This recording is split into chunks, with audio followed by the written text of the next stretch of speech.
Hello everyone, DonTheCrown here, and new day, new build. I was not really digging Iris 2. I kind of felt like I was more going to be forced to kind of play like a more minion build instead of a I'm doing all the damage type of build. So we switched over to Rehan 1 Whirlwind and been having some good fun. And so we just blasted through the campaign in about an hour and a half. I think maybe 2 hours for the campaign. And then now we are up to... let's see here, about 6 hours on this character total, and we're taking on Traveler 7. We think we have almost about 500 million DPS right now, and yeah, just having a good time. Our gear is pretty decent. I pretty much spent about 700 or 800 on this character. You can kind of see like how much I have in my inventory after this. We started off with 1000 FE that I farmed up. And I'm going to do a video that talks specifically about like farming strategies and what I think is really, really good right now in the season. I think there's some really obvious stuff to do, and there's some stuff that might be a little bit less obvious, especially if you're a new player. We're going to go through all that stuff. This build is also probably being hosted on our new build site that actually just went up a few hours ago. It's something that we started working on about, I think, a few hours after Maxroll announced that they were going to stop putting builds up for Torchlight, and so we're going to have a new site called heroic.gg. We have some originals, or we have the bare bones of a few builds on there right now, and ooh, I'm actually going to we're on cards already. I was like, we're going to change our drop spirits real quick. Ooh, almost did it deathless. Yeah, so this is Rehan 1. Basically, the whole play with this is you try to hit a lot, and Whirlwind hits a lot more than Savage Charge, which is the previous way to play the build, and it just procs a whole ton. So we have about 318 FE right now, so we spent about 700 FE. Most of my gear is like tier 2 stuff. We picked up a Vortex Heart here. Some was pretty decent rolls. Tier 2 everything, tier 2 everything. Tier 2 weapon, leveling up to 82 and being able to equip this gave me 200% increased damage, which was pretty nice. We grabbed the Void Embankment that I already had on my previous character and just pulled this forward. It's pretty nice for, you know, a ton of stats. Stats are really a lot of damage right now. If we take this off, we can see about 35% more damage, and it also is giving me a little bit of res as well, which is pretty nice. Right now our strength's at 517. We're also taking advantage of dexterity. Dexterity is also very good because it scales both the burst, or scales the burst, which is what we're doing all the damage with. Praise for injury gives us a little bit of life, but the traumatized enemies explode just feels really insane, especially in mapping. You can kill a bunch of little guys around elite and they'll just explode. Same thing, you know, just tier 2s mostly. Oh, I need to roll that as well. All tier 2s. Our hero traits here, it's like probably where I spent a lot of the money. We have critical strike damage, attack speed, attack block, physical crit rating. I need to replace this one here still. It's all like minion stuff still. Attack critical speed, critical strike rating, attack speed, spell block. And then for the statue of the new god here, we have just like a bad slate. I bought one here that's physical skill level. It's kind of nice. We have some additional stuff here. We're doing wilt because on our tree here in Warlock, we are doing dirty tricks, so guaranteed to inflict all types of ailment on hit. Upon inflicting damage, 6% additional damage for every type of ailment the enemy has. And so that's multiplies, which is pretty good. I'm gonna go through the skill tree here real quick, just so you can visually see this. We're still working on getting this on to the written guide site, but this is kind of what we have. I also put a build code in the description down below. But yeah, this is what we have so far. It's been pretty smooth, pretty fast.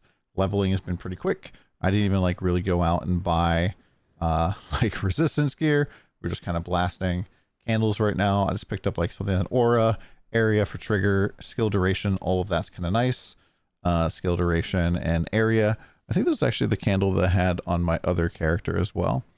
Whirlwind, as we were talking about before, is basically just our trigger. We don't actually do any damage with this because of tunnel vision. Tunnel vision makes it so 80% of our damage is not like, it reduces it down to 20% of the damage, but it does increase our burst damage, and burst is basically 410 of our weapon damage. So we want to get our weapon damage to the moon.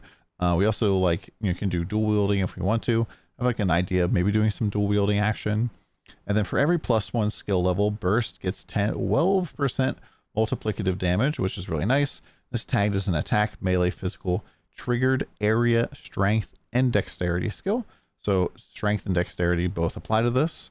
And so on our skills here, Whirlwind's whole setup doesn't really matter. We just want to hit as fast as we possibly can. And we want to apply cold, fire with ignite. We have wilt on the one slate as well. So it's applying all of that. We also get trauma from this. Just have potion, vulnerability, activation medium here. Activates fast enough so we can pretty much keep the vulnerability all the time. Leap attack for now. Bull's Rage, this stays up all the time as well. This is a really very strong buff, which is very nice to have. Summon Thunder Magus right now gives us additional attack and cast speed and additional damage. So this is a very strong fella to have with you. I'm doing weapon amplification, precise weapon amplification. I do want to point out that a lot of these are actually very cheap right now. So getting a precise thing is pretty nice. This gives us additional physical damage and applies paralysis for additional damage taken, which is pretty great. Swiftness as well, just so we can go a little bit faster, and acuteness imbue. And yeah, that's pretty much the build for now.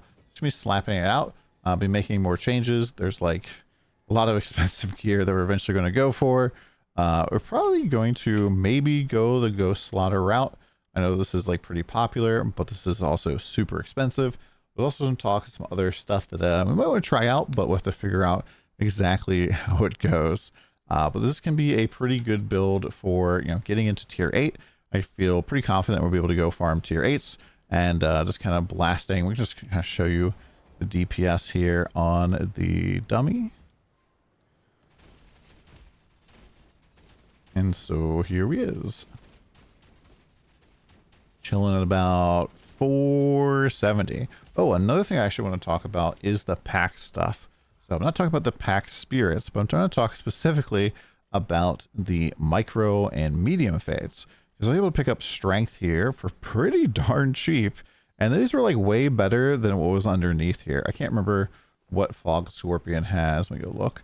He had multi-strike here, so I can replace all the multi-strike with actual strength. We picked up more strength over here, I think, instead of attack damage, and I think that's probably better. I have to actually double check my tooltip once again, but pretty much anywhere on your tree that you have things that could be replaced, you could put strength, you could put attack speed, you could put dexterity. These microfates are probably a little bit underpriced at the moment and underused. You can have up to 9 micros and 4 mediums. And so you can put them all over the place. So I'm really looking forward to seeing kind of what meta stuff comes out of the way with this. And it's going to be pretty darn cool. Let's go see what my slate that we get for free here is from the quest. And we're going to call that video. So Poisoned Relief. I don't believe that this is very good. Injury buffer and additional damage taken at low life. But yeah, one more time, we'll show the new site. This is the site that we're working on here.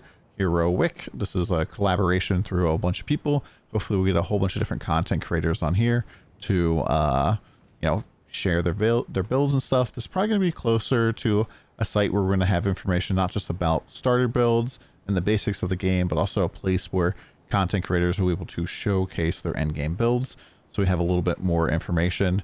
Right now most of the stuff is just stuff that I've written up in my spare time, or taking videos that I made and throwing AI at it to get a written guide out of it, and then editing a little bit. But let me know what you guys think in the comments down below. We'll be, blasting here on Rehana. Oh yeah, we are using the new skin. If you want to see this, this is the new skin. So Rehan basically can also be a lady now. So you just switch around just like that. And if you do want to get this pack, it is in here in the pack section, Winter's Wolf Hunter. And you just buy that and you will get it. And this is surprisingly cheap compared to the normal way they do cosmetics. I expected this to be rather expensive. Typically they hide it behind a banner, like so. We go here. So for example, I expected the pet one to be like this, where you have to pull a lot to get all of the pets. Instead, it was all in one big box, and same thing with the Rehana skin as well. So pretty excited. I think the monetization, that looks like that's a little bit better than it was before. So to see if that continues to be the trend. Let me know what you guys think. We'll see you again soon. Have a good one. Bye.